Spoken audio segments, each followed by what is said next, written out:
Early in the morning. Evening fuckers, welcome back to another video. Remember to like, comment and subscribe so you never miss out on a video. This video is part of a new series I'm calling Why Did My Dad Show Me This? And kicking it off, we have the bloodthirsty 1980 classic Shogun Assassin. Shogun Assassin is an American-made compilation of the Japanese 6-film franchise Lone Wolf and Cub, which started in 1972 and ended in 74. Yes, that's right, they pumped 6 of these bad boys out in 2 years. Now, Shogun Assassin is predominantly made up of Baby Carton River Styx and 12 Minutes of the Sword and Vengeance, the first 2 movies of this franchise, both directed by Kenji Misumi. Please forgive me for all the pronunciations because I've just been reading these and I haven't actually been hearing these, so I don't know how they sound. Just a little history on the Lone Wolf and Cub series. So it started as a Japanese manga created by writer Kazuo Koike and artist Josie Koijima. First published in 1970, as it grew popular with audiences, the story was adapted into 6 films starring Tomisoburo Wakayama, nailed it, 4 plays, and a television series starring Kinyosuke Yarizuma. You know, that really well-known actor we all know over here. And it is widely regarded as an important, influential work. You can see the influences everywhere, from the over-the-top violence in Tarantino's work such as Kill Bill in 2003 to the father and son journey we explored most recently in The Mandalorian. Well, the first 2 seasons of The Mandalorian. Also, we see in Kill Bill Volume 2, Beatrice and her daughter are watching the film as a bedtime story. So, when America wanted a taste of the action in the late 70s, Robert Houston, best known for playing Bobby in The Hills Have Eyes and The Hills Have Eyes 2, would be set to direct. He wanted to make it a bite-sized 90 minutes for American audiences, and it wasn't easy. So, we got a condensed story, American dubbing, and a new electronical soundtrack to keep audience members engaged. Anyway, onto the movie. So, the plot is about an ex-shogun samurai and the emperor's executioner turned Ronin assassin Ogami and his infant son Daigoro traveling the rural lands of 19th century Japan. After Ogami's wife is accused of suicide, the shogun orders him to hand himself in, but Ogami refuses, taking the emperor and his assassins head on. It's a truly fucking awesome story. So the film is mainly brought together by the child's monologue, the son in it, Daigoro. He basically is talking most of it. The father himself doesn't actually talk much, Ogami, even though he is the technically main character. He's seen as a legend and the emperor's executioner. At this time, it is a bad time for the empire. Japan is torn apart, the civilians are divided, and the shogun is losing control. The emperor's brain is plagued with evil, and he has insane, crazy white hair that I love. It's great for a villain. So pretty out of the get-go, we get to see a boob. If you're interested in that, if that's your type of thing, you get to see a boob, but then it is breastfeeding, so then it's kind of not as sexy. Daigoro basically explains that his father loved his wife and he wasn't scared of the shogun, and that may be his downfall. So the father goes to a temple one night to pray for peace. The shogun sends spies to that house. Supposed to kill Ogami, they kill Daigoro's mum instead. I love the line where Ogami is holding his wife dying in his arms and he says that they will pay with rivers of blood. I just say the performances in this movie are fucking phenomenal. There is never a moment of doubt where you think, oh, this person isn't a 19th century Ronin warrior. So Ogami leaves the life of the samurai behind and becomes assassin. Life on the road. That's what it's all about, you know, life is a highway, I'm gonna ride it all night long. The shogun's assassin are following them wherever they go, and they have to try and escape and do whatever they have to do. There's a fight with a couple of straw hats at the beginning, and it showcases how deadly Ogami is. He completely wipes through them with absolute ease. And there's a great moment where he swings into the straw hat, breaking through it and cutting it in half, but you see the blade sticking halfway through the guy's head as he clenches onto the blade in dear agony. Like I said, it's pretty fucking cool. And then we have the title card.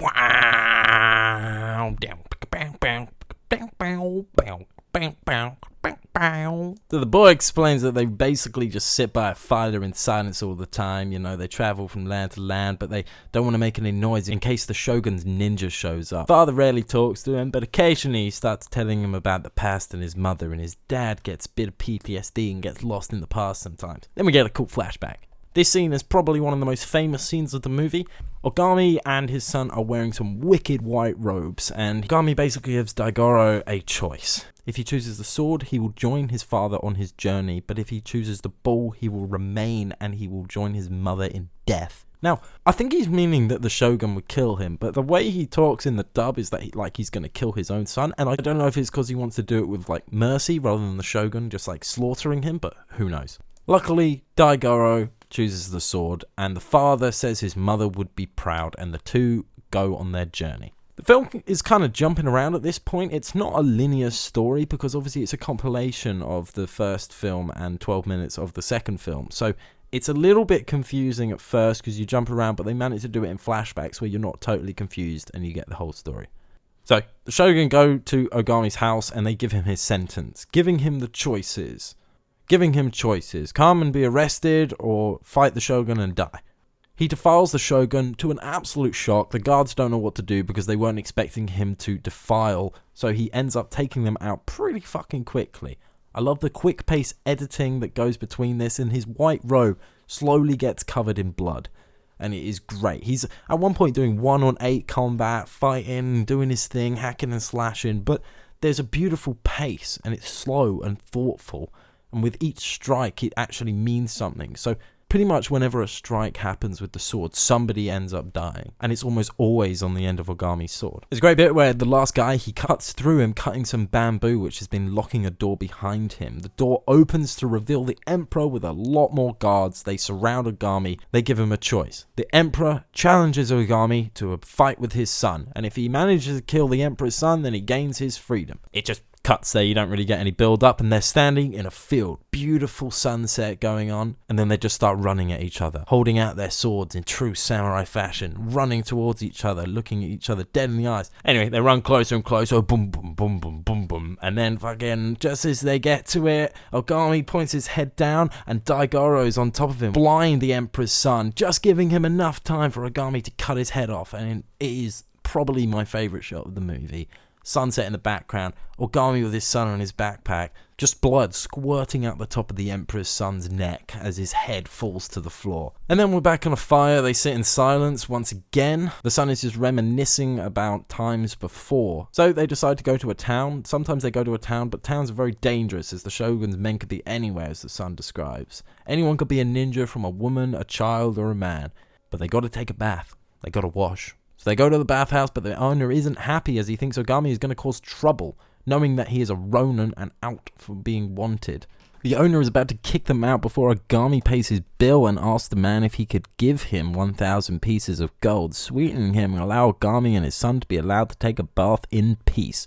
This, of course, sways the owner, and then it gets a little weird. The owner wants to wash Daigoro's feet, which obviously is a little bit weird considering he's an old man and Daigoro is a little boy, so Daigoro runs away. Ogami and his son have a bath together, sitting in silence. Ogami is listening, just patiently, slowly reaching for his sword, but after a while, he lets go. There is an amazing, great soundtrack when this happens, and it's a weird techno-electro, Japanese-inspired piece of music. They leave the bathhouse after reminiscing and having a little bubble bath together. While in their little cart going through rural Japan, the boy explains that he has been learning from singing and looking around on his journeys. So the Shogun come to kill Ogami's son while he sleeps. They have come to search the house so Ogami can witness his son's death. Ogami fights back in a glorious way. Love how he slices the guy into the cabinet and he bleeds continuously, even when they cut back and he's still bleeding. Ogami starts throwing knives into people's back. The fight scenes are realistic, careful and slow when they need to be, but fast and impactful and dangerous. Almost every strike kills a man, nothing is wasted. I love Ogami's energy. He's running around like a madman. He's like a middle-aged man, but he's running about and he's got like 12 guys following him. He's fighting them, and there's an amazing fight by a waterfall, and he easily dispatches about 12 of them, all with one swift movement each, and you never question it. Great choreography, and I don't know why more movies don't take influence from things like this. The Emperor is watching the fight as Ogami cuts a man's head off after dragging his sword through the water. Ogami looks at the Emperor and swears to destroy them all. The leader of a male clan is trying to convince the leader of the female clan into helping him and his men in tracking Ogami down. The male leader picks his best soldier to fight against the women and try and escape the room. He grapples onto the ceiling and a group of women pull him down and start attacking him. Keeping their swords in their skirts, that he easily dispatch him, and they begin to cut off all of his limbs and body parts, all to make a point of how deadly they are.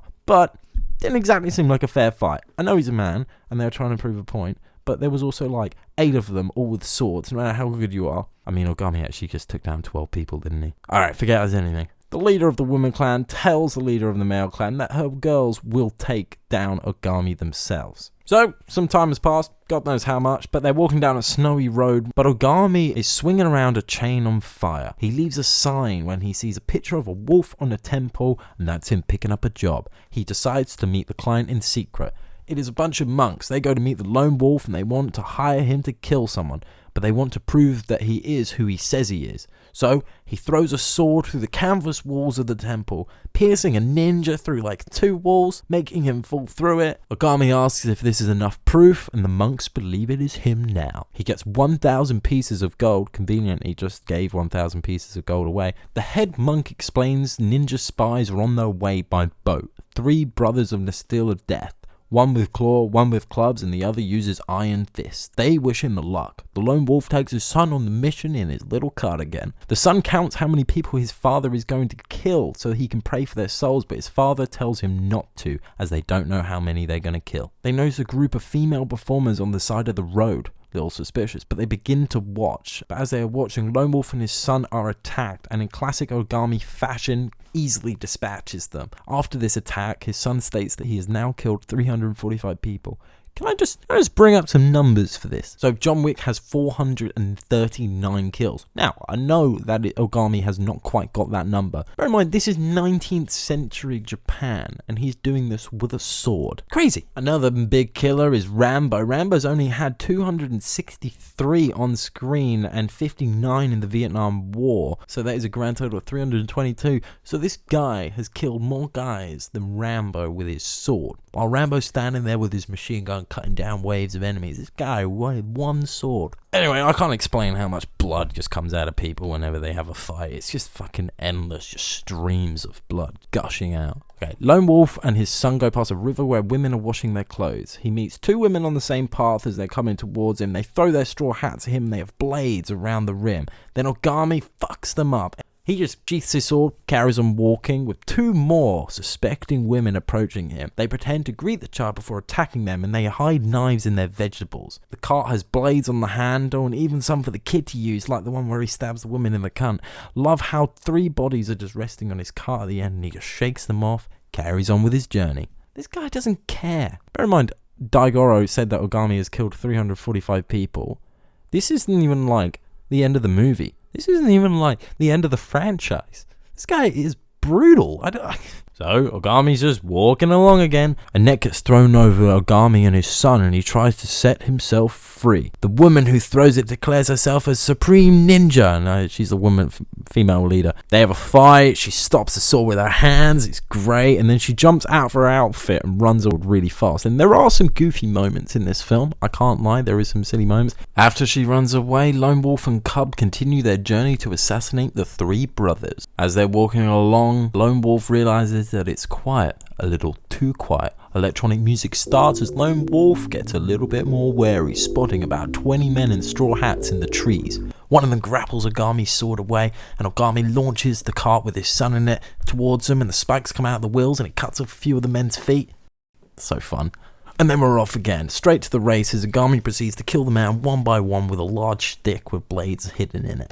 Ogami walks away with blood all over his face and his hands, but he begins to feel weary, so he needs to stop in a nearby barn. Ogami is exhausted and injured, so his son, while resting, goes down to the river and cleans himself, trying to put water in his hands and taking it up to his injured father, but it keeps disappearing. So he ends up taking a big mouthful, going up to his father and spitting it directly into his mouth. Little boy finds a statue with some food underneath it, and in exchange for the food, the boy leaves his coat. The female clan leader tells the male clan leader that his men must go and kill him, but he explains that they already tried and they are all dead but 2. So she laughs, and afterwards he explains that all of her women are dead too. The male leader tells the female leader they must target his son. At night, the boy wanders off into the woods while his father sleeps, but his father wakes up to hear a noise, and the wind opens the door to reveal a ninja who's been using the wind as a distraction to sneak into the room. Classic Lone Wolf has already gone to reach for his sword, but the ninjas have captured his son, and the Lone Wolf is escorted to him. They are hanging Cub over a well, and they explain Lone Wolf must fight them. Lone Wolf warns that they should have been wiser. Extreme close-ups of the eyes and the swords, again all that whole western standoff shootout thing. He quickly finishes off all of the men, with the leader of the female clan stepping on the rope, stopping Cub from plummeting to his death. Lone Wolf slowly starts walking over to her and picks up the rope, slowly pulling her up, never breaking eye contact with the woman. So maybe she can't sneak away, or is it maybe that she's imagining all the horrific things he's going to do to her if he is injured or worse, dead? In the end, Cub ends up being okay. Lone Wolf spares the woman's life, and in a monologue the son states that it's the first time he has ever seen his father do so. Maybe it's because the woman reminded him of his wife. Lone Wolf hears that the brothers have taken a ship, so him and Lone Cub board. There is a little monkey in a red vest in an orange, and I love that image. It's such a cute image. There are 3 straw hats sitting at the front of the ship, and they begin to draw attention. Again, one has a club, one has a claw, and one has an iron fist. The men on the ship begin to sneak up on the straw hats, but they attack back, slaughtering each of them. One of the men has a double-barreled shotgun, but he never uses it. The only gun in the entire film. One of the iron fists blocks a sword, and he kills him with his own sword by like pushing it into it. Lone Wolf and Cub are inside the ship with 3 other men. One of them is smoking an opium pipe. One of the guys on the boat throws a throwing knife, cutting off the nose of someone, landing it next to Lone Wolf's head. The man who threw it asks Lone Wolf to throw it back. The female leader of the clan finds barrels meant to be filled with soy sauce filled with flammable oil, believing someone plots to blow up the boat. The man who had the end of his nose cut off puts a headband around his nose covering it, and he begins to mess around with the barrels while the woman watches from behind some more. He is just pouring oil all over the floor before creating a flame and throwing it onto the oil, igniting it. Lone Wolf and Cub start to see smoke coming through the water. The 3 brothers have trapped Ogami in the burning ship and threatened him, leaving him to burn alive. Ogami jumps through the ceiling, carrying his son through the flames as panic begins to ensue the whole boat. He manages to find his car and he throws it into the water before doing the most epic pole vault over flames off the ship into the sea. He swims away to safety. The boy is left in the cart floating as his father pushes him, but yet again he is attacked by the female leader and they have an underwater fight struggling over the sword. The sword is dropped and sinks downwards. They try and swim it away. Ogami, Cub, and the woman make it to dry land and into a shack before Ogami begins to undress himself and the son in front of the woman. Ogami has a crazy look in his eyes and begins to violently undress the woman, saying no words as she moans and groans. He then grabs his naked son and they all hug together. Ogami then explains that there's no fire, so they must do this for survival. Lone Wolf is hugging the 2 and his son is playing with both of their nipples, and the woman tries reaching for the sword but decides against it. They continue their journey in the morning, and as they are walking along, Ogami hears the woman unsheath her sword, causing him to do the same. But she has a moment of weakness and drops her sword and runs away. The son explains that they felt bad for her because she had to return to the Shogun and commit suicide because she was a ninja and didn't fulfill her duty. They don't look back and they just carry on looking for the Shogun's brother. A group of straw hats are making their way through the desert with the 3 brothers and the Shogun's brother. They notice that the patterns have changed in the sand and prepare for combat, moving slowly and cautiously with their weapons. One of the brothers runs randomly and jumps, stabbing the ground and into someone's head. There's a great effect of the blood slowly pouring through the sand, and he rips the men right out of the ground with his claws before a load of men jump out of the ground and begin fighting the straw hats. There's an extremely bloody battle in the sand, and the straw hats manage to get away, leaving no survivors. They notice Daigoro standing on a rock, and the music starts just like he's the boss in a video game.